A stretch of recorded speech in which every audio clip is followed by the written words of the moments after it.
Hello again, everybody, and welcome to this week's episode of We Are Here to Help. I am Matt Nagy, a business optimization specialist at Schooley Mitchell, helping organizations save time, money, and hassle by dealing with their vendors for them. On this week's episode, I'm pleased to have Dan Kiel on. Dan, welcome. Hi, thanks, Matt. Appreciate it. Dan is a newer acquaintance. We met probably about 2-3 months ago, but he's very unique. And I really wanted to have him on just because I think he can be a great value add to, a ton of different organizations.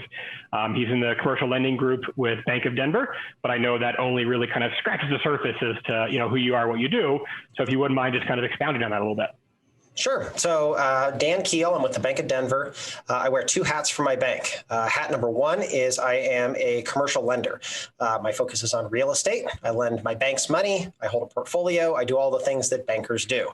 But most of the lending that I do is going to be real estate based. It's where I'm most comfortable. My second hat that I wear is I run our commercial mortgage group. That means I act as a commercial mortgage broker for commercial real estate loans. I can lend anywhere in the country using any lender in the country. I can use banks that only talk to brokers. I can use lenders that won't use a broker, but will use me because I'm also a bank.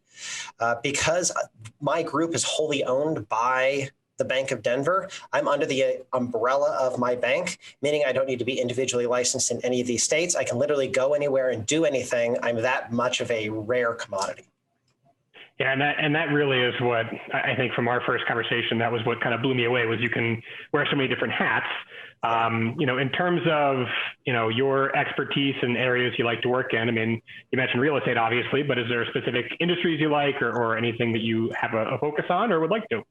Sure. So for the Bank of Denver, commercial real estate can be anything that you're not living in. If you want to buy a single family home and rent it out, that's commercial real estate. 1 to 4 family homes, your single, duplex, triplex, quadplex, those can be great investment properties. I can do this here at the Bank of Denver. We can do fix and flips, just not something where you're going to scrape and build something brand new. It's just too much construction for a small bank like this. But we'll go anywhere from $100,000 loan up to about $3.8 million. We've got some special lending authority. I can push it up from there, or maybe we can partner with another bank to do a deal if it gets too big. Most of what the Bank of Denver does is going to be the Denver metro area. That's our preferred footprint. Maybe I'll go as far north as Fort Collins, as far south as Colorado Springs, as far west as Golden, and as far east as like Sterling area. And then maybe a couple little mountain towns in there as well. Anything that qualifies as commercial real estate that is legally allowed to lend on. So we're talking, multifamily properties, which is 5+ units, commercial warehouse, industrial, retail, honestly, anything that's out there that is that you're not living in is qualified as commercial real estate. Now, through the commercial mortgage group, that can include things like marijuana properties. You've got a greenhouse grow operation or a physical building grow operation, something where there's real estate involved. I can lend on that. I've got lenders for that. But it can also be $100 million construction project where it's going to be ground up. I've got access to lenders all over the place. I can use any national lending program as well. So we're talking SBA, USDA, HUD, Fannie, Freddie. It doesn't matter. I've got access to everybody because of my position here in the bank. It really opens things up. Now, through the mortgage group, I do try to stay at $1 million loan and above. That's because I charge a 1% fee for most of the loans that I do. Marijuana, it's 2%. But if I get up to a higher amount, then sometimes that fee can become a little bit more negotiable. Ultimately, I try to give good value for my service. I get better quotes than a person would get calling off of the street, even talking to the same lender, because I'm the relationship in that situation. They want to keep me happy. They want to make sure that they're getting good rates.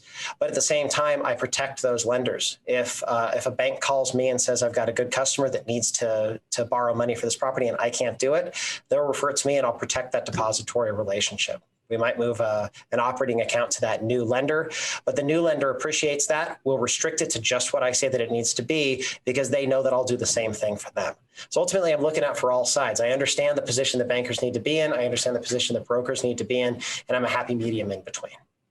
That makes a ton of sense. And the way I really have looked at you is you're the first stop. I mean, if you're looking to get a commercial loan, honestly, you should be the first phone call, because you can either do it yourself, or you can be the one that gets in the best possible pricing, and relationships and business obviously are everything.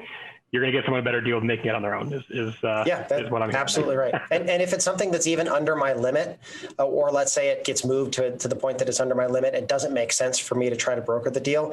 I might at least give a couple of lenders that person can reach out to. I might not hold their hand through it and broker the deal all the way, but at least send them in the right direction so they can try to get the loan that they need. And I don't charge anything for that if that's the case, because I'm not actually involved in the deal. I'm just sort of pointing them in the right direction. Yeah. And then in terms of kind of referral partners and who you work with, who are some of your best referral partners who, watching this, would you love to have reach out to you?